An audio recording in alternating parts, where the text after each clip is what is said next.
22 சட்டமன்ற தொகுதிகளுக்கான இடைத்தேர்தலில் வெற்றி பெற்ற அடுத்த நொடியே தமிழகத்தில் ஆட்சி மாற்றம் ஏற்படும் எனவும் வழக்குகள் வாபஸ் பெறப்பட்ட பிறகும் கருணாநிதிக்கு இடம் வழங்க அதிமுக அரசு மறுத்தது என்றும் திமுக தலைவர் மு.க. ஸ்டாலின் கூறியுள்ளார். தூத்துக்குடியில் களமிறங்கும் திமுகவின் மாநிலங்களவை உறுப்பினரும் தனது தங்கையுமான கனிமொழியை ஆதரித்து திமுக தலைவர் மு.க. ஸ்டாலின் பிரச்சாரம் மேற்கொண்டார். அப்போது தூத்துக்குடியில் கனிமொழி களமிறங்குவது கருணாநிதியே போட்டியிடுவதற்கு ஈடானது என்று குறிப்பிட்டார்.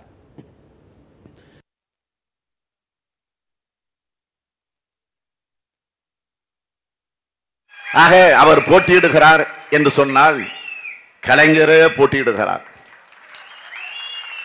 ஏன் நானே போட்டியிடுகிறேன். அதை உணர்ந்து நீங்கள் ஆதரவு தந்திட வேண்டும். ஸ்டாலின் இப்படி கூறியதும் கனிமொழி உணர்ச்சி பெருக்கெடுத்து கண் கலங்கியவாறு நின்றார். 2000 சொல்வதை விட உங்களிடத்தில் ஒப்படைக்கப்பட்டிருக்கிறார். ஆக அவர் போட்டியிடுகிறார் என்று சொன்னால் கலைஞரே போட்டியிடுகிறார். ஏன் நானே போட்டியிடுகிறேன். அதை உணர்ந்து நீங்கள் ஆதரவு தந்திட வேண்டும். தொடர்ந்து பேசிய ஸ்டாலின் 22 சட்டமன்ற இடைத்தேர்தல்களிலும் திமுக வெற்றி பெற்ற அடுத்த நொடியே தமிழகத்தில் ஆட்சி மாற்றம் ஏற்பட்டுவிடும் என்று குறிப்பிட்டார். மத்தியிலே ஆட்சி மாற்றம் ஏற்பட்டு தமிழகத்தில் ஆட்சி மாற்றம் ஏற்பட ஒரு மாதம் காத்திருக்க வேண்டிய அவசியம் இல்லை. ஒரே நாள் என்பது கூட அதிகம். ஒரே நிமிடம் கூட அது தவறு. ஒரே வினாடி, ஒரே நொடி. ஆகவே அந்த நிலையிலே தான் ஆட்சி மாற்றம் உருவாக்கப்படக்கூடிய ஒரு சூழ்நிலை வந்து கொண்டிருக்கிறது. தூத்துக்குடி துப்பாக்கிச்சூடு சம்பவத்திற்கு பிரதமர் மோடி ஒரு இரங்கல் கூட தெரிவிக்காததை சுட்டிக்காட்டி பேசிய ஸ்டாலின் இப்படிப்பட்ட பிரதமரை சாடிஸ்ட் பிரதமர் என்று அழைத்தால் என்ன தவறு இருக்கிறது என்று கேள்வி எழுப்பினார். வட மாநிலத்தில் ஒரு பிரச்சனை என்று சொன்னால் அவர் அமைதியாக இருந்து விடுவாரா? ஆக அங்கே ஒரு பிரச்சனை என்று சொன்னால் உடனே அறிக்கை விடுகிறார், உடனே அதற்குரிய காரியங்களில் ஈடுபடுகிறார். ஆனால் தமிழ்நாட்டில் இப்படி ஒரு கொடுமை நடந்திருக்கு. ஆக அதை பார்த்து துடிதுடித்து போயாமல் இருந்தால் அவரை நாம் சாடிஸ்ட் என்று சொல்லாமல் வேற என்ன சொல்லுவது? தோற்கப் போகிறார் என தெரிந்தும் தமிழிசை தூத்துக்குடியில் களமிறக்கப்பட்டிருப்பதாகவும் அக்கட்சியினரே திட்டமிட்டு இந்த வேலையை செய்திருப்பதாகவும் ஸ்டாலின் கடுமையாக விமர்சனம் செய்தார். எதற்கும் குரல் கொடுக்காத, அதை பற்றி சிந்தித்து பார்க்காத, செவிசாய்க்காத தமிழிசை எந்த தைரியத்தில் தூத்துக்குடிக்கு வந்திருக்கிறார் என்பது எனக்கு புரியவே இல்லை. தோற்பதற்காகவே நீங்க வந்திருக்கிறீங்களா? அதையும் தாண்டி டெபாசிட்டை இழந்து போகக்கூடிய சூழ்நிலையில இந்த தொகுதியை தேர்ந்தெடுத்தீங்களா? அதனால முதல்லயே இந்த கூட்டத்தில் அவருக்கு அனுதாபத்தை முன்கூட்டியே நான் தெரிவித்துக் கொள்ள விரும்புகிறேன். ஒருவேளை எனக்கு என்ன சந்தேகம்னா அவங்க கட்சிக்குள்ளேயே சதி செஞ்சு நீங்க இங்க போய் நிக்கிறது தான் சிறப்பாக இருக்கும் என்று இங்க தள்ளி விட்டுருக்காங்க போல இருக்கு.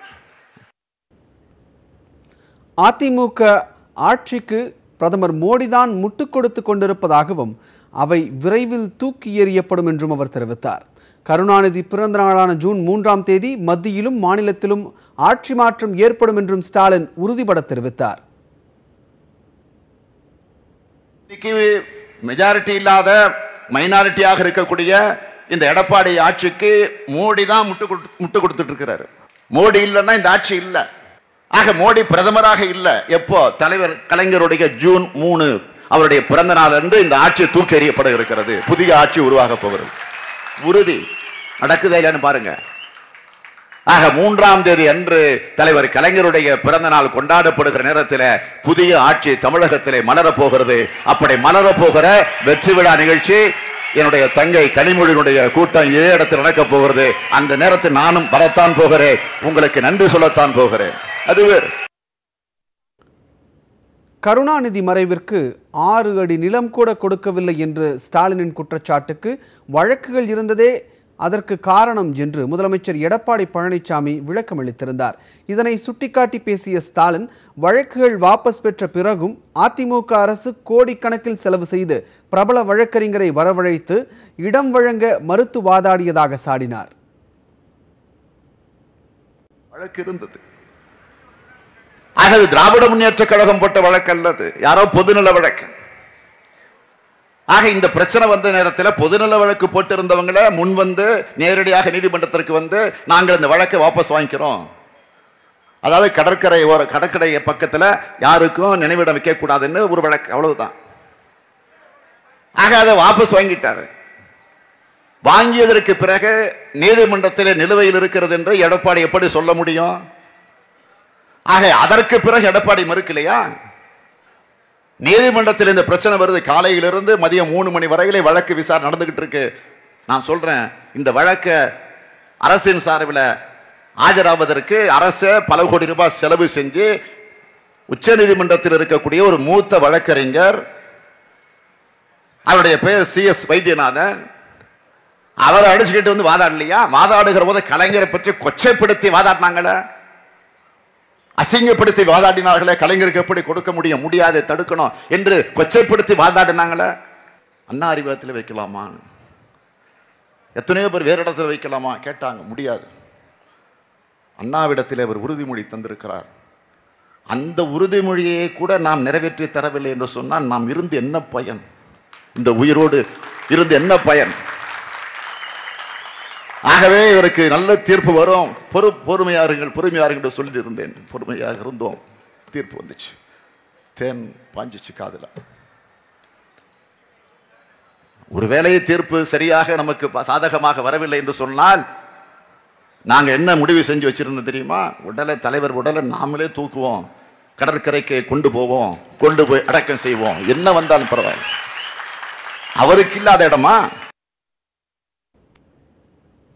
மேடையில் விளாத்திக்குளம் சட்டப்பேரவை இடைத்தேர்தலில் போட்டியிடும் திமுக வேட்பாளர் ஜெயக்குமாரை ஆதரித்தும் மு.க. ஸ்டாலின் வாக்கு சேகரித்தார். முன்னதாக முதியவர் ஒருவர் மனு கொடுக்க வந்ததை கண்ட கனிமொழி மேடையில் இருந்து ஓடி வந்து மனுவையும் அவர் அளித்த சால்வியையும் பெற்றுக்கொண்டார்.